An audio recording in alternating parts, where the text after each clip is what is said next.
ceasefire, a word that Palestinians have been crying out for months as Israeli strikes target Gaza, may be within reach.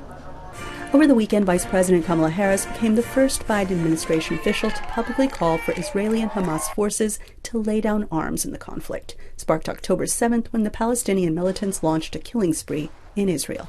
And given the immense scale of suffering in Gaza, there must be an immediate ceasefire. For at least the next 6 weeks, which is what is currently on the table. That deal comes with conditions. On Monday, White House officials told reporters that Hamas is still mulling Israel's proposal, which includes the release of hostages. The administration declined to discuss details of negotiations. But this debate over Gaza's fate is very public. On Monday, as Harris met with a member of Israel's war cabinet, a small clutch of protesters gathered outside the White House to voice their discontent. Ceasefire and then for 6 weeks? That's not fair. Ceasefire, complete ceasefire. Maybe just they want to buy time for the election. This is not it. It's a game. It's a game. We don't buy it. Analysts say while it's significant that Harris threw her weight behind the critical word, her words may also come with conditions.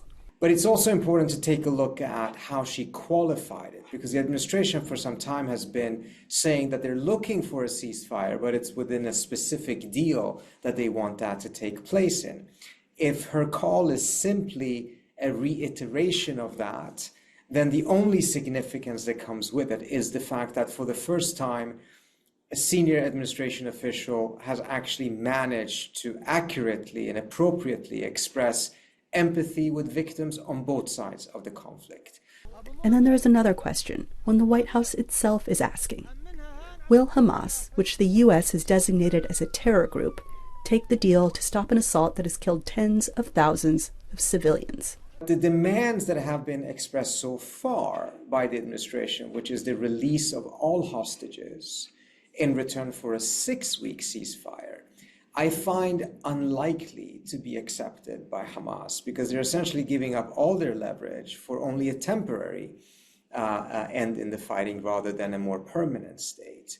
So I think that's going to be a very tricky thing. Will the smoke clear by the start of the Holy Month? Or will there be more fire? Anita Powell, VOA News, the White House.